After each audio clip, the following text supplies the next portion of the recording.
More Idaho Matters now from the studios of Boise State Public Radio News. I'm Gemma Gaudette.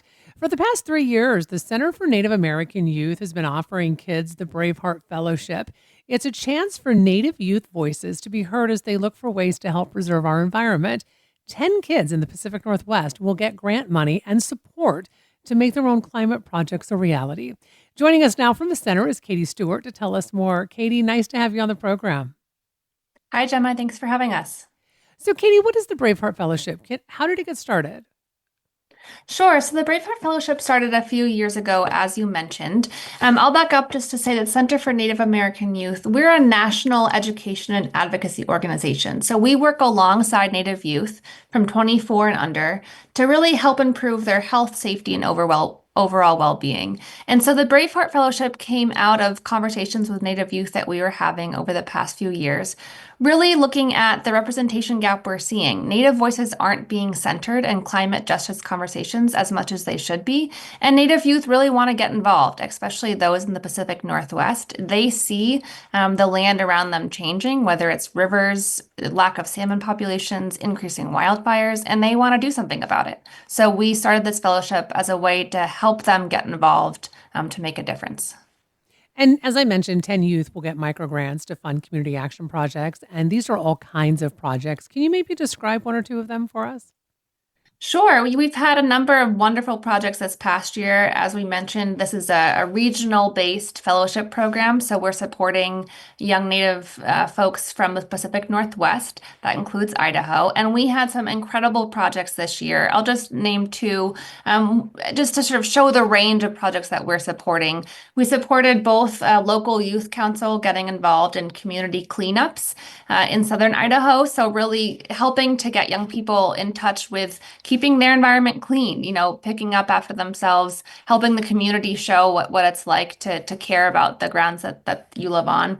And another project that we were really excited about was the creation of a PPE stockroom for firefighting equipment at Cal Poly Humboldt University. And a fellow for our program created an Indigenous Fire Club, saw that there was a need for firefighting equipment, which is very expensive, firefighting boots, firefighting shirts, and she went out and she bought this equipment so that now Indigenous students can participate in traditional burns in Northern California. And you don't provide only cash. What other kinds of support come with the fellowship?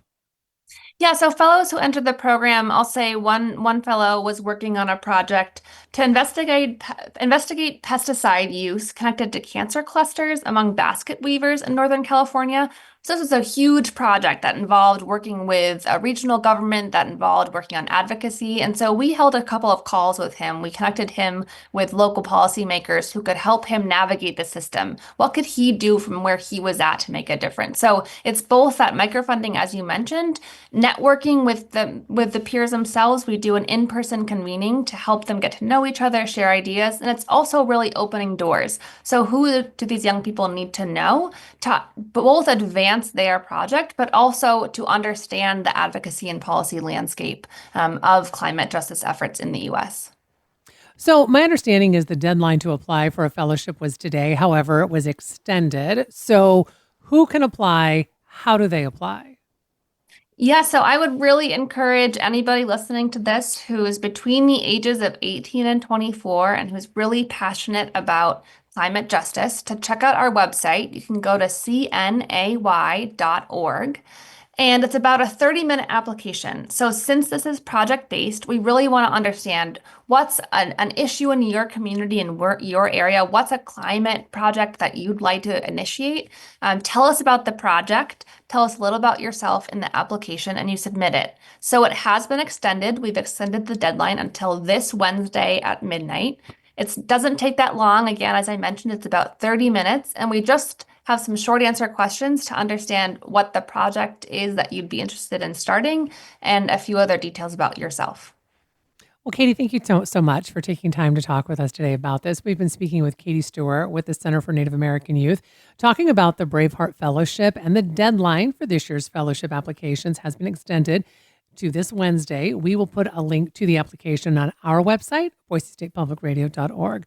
Thanks so much for listening to Idaho Matters. Boise State Public Radio and Idaho Matters are members of the NPR network. It's an independent coalition of public media podcasters. You can find more shows in the network wherever you get your podcasts. I'm Gemma Gaudette. We'll see you tomorrow. The candidates for November are set. I know Donald Trump's type. Between now and Election Day, we are not going back. A campaign season unfolding faster. Kamala Harris is not getting a promotion Than any in recent history. Make America great again. Follow it all with new episodes every weekday on the NPR Politics Podcast.